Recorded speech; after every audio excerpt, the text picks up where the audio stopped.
Bom, vamos fazer aqui a análise da luta do Spike Carlyle. Vai enfrentar aí o Bill Algeo. Vamos ouvir aqui a análise do nosso Capitão Carisma.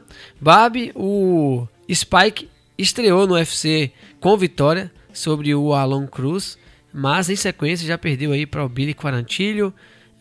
Vai enfrentar aí o Bill Algeo, que veio do Contender Series, né? Fez o estreia no Contender Series, acabou entrando no UFC depois, enfrentando aí o Ricardo Lamas. O que a gente pode esperar aí desse combate? O que você traz aí pra gente de Spike e também do Bill pra essa luta? Bom, eu já vou dar um spoiler pra vocês. Ou essa luta vai terminar por vitória do Spike nos primeiros minutos, ou ela vai terminar por vitória do Algeo por qualquer outra coisa. Porque o que acontece é que o Spike Carlyle é um cara absurdamente atlético. Absurdamente atlético. Só que ele usa essa capacidade atlética dele da forma mais cretina possível. Ele vai partir para cima do adversário no primeiro round com uma voracidade inimaginável, sabe? A luta dele contra o Quarantillo, eu acho que é um ótimo exemplo disso. O Quarantillo é um ótimo lutador e ele ainda assim teve que passar o primeiro round só aguentando o que o Carlyle queria fazer com ele. Porque o nível de atleta que o Carlyle é realmente diferenciado para a categoria. Você não vai conseguir, acho que a maior parte das pessoas normais dentro do UFC não vai conseguir bater de frente com um tal nível de atleta. Eles vão ter que esperar esse cara se exaurir e o que acontece o Carlyle se exaure muito rápido.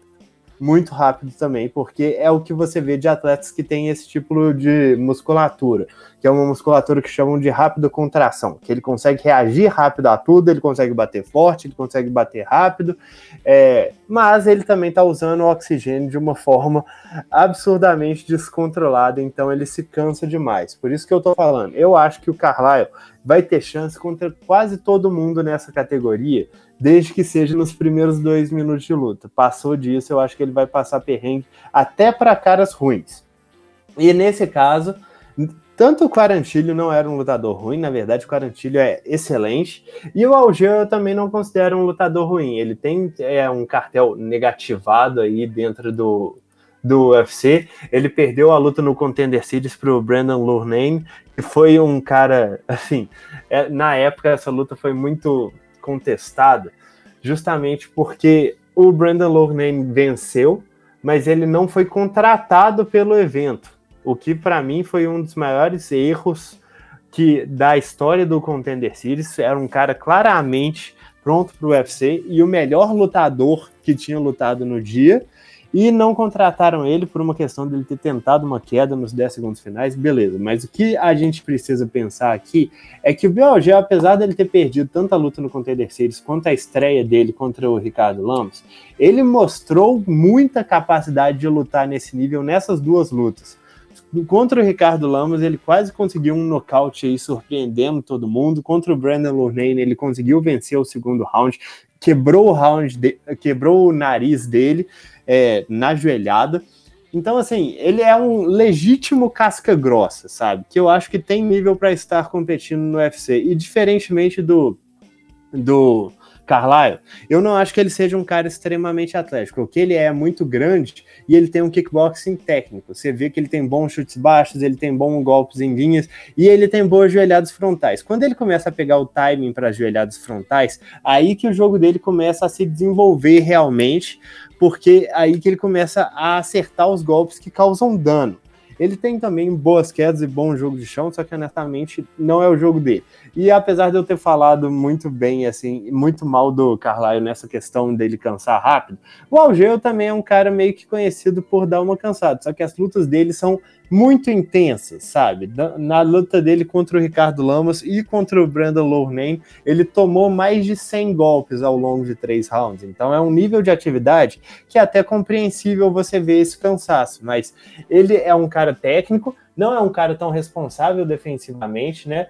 Tanto que não é só porque ele cansa que ele tá perdendo as lutas, ele tá perdendo as lutas até mesmo na área de domínio para caras como o Loughnane e o Lamas. Só que fora disso, no circuito regional, ele estava passando caminhão em cima de todo mundo, a ponto de basicamente estar sem adversário, assim, E eu acho que ele merece estar dentro do UFC. Essa está sendo uma luta meio estranha, porque a impressão que dá é uma luta de recuperação para o Carlyle, que o UFC parece bem disposto a promover. Só que, na sinceridade, eu acho que essa é uma luta meio indigesta para ele, sabe? Também é daquela luta, como eu falei, o Carlyle tem habilidade para definir essa luta muito rapidamente, só que ele tá pegando um cara que nunca foi nocauteado na carreira, que tem um histórico muito grande de fazer guerras com os adversários e de lutas extremamente intensas. Então, pasmem, mas eu acho que o meu palpite para essa luta vai no Bill Algeo.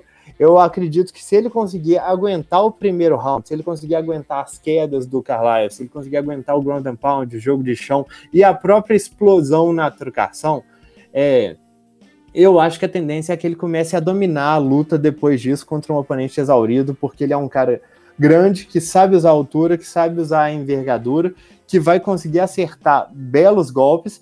E assim, mas uma coisa também que vai lhe constar, o Carlyle cansa, mas ele não vira, fala um lutador aí que cansa muito rápido e vira basicamente outro lutador. Vamos pensar aqui. Ele não vira Claudinha Gadelha. Ele não vira uma Claudinha Gadelha depois que ele cansa, não. Ele não fica incapaz de competir. A luta dele contra o Quarantillo foi bem contestada, mesmo quando ele já estava exausto. O que mudou foi que ele não estava mais conseguindo bater e não estava mais conseguindo causar dano. Só que ele ainda conseguia defender quedas, ele ainda conseguia quedar, ele ainda conseguia jogar no chão, ele ainda estava conseguindo lutar, sabe? Então não é uma morrida no gás dessa forma, e definitivamente eu acho que a curva de evolução tá favorecendo o cara mais atlético nesse momento. Então eu acho que meu palpite é bem arriscado, mas é o meu palpite e é isso aí. Bom, tá aqui a análise do nosso capitão. Se você concorda com ele, deixa aí o seu comentário, se discorda também. Deixa o like se você gostou do vídeo e até a nossa próxima análise.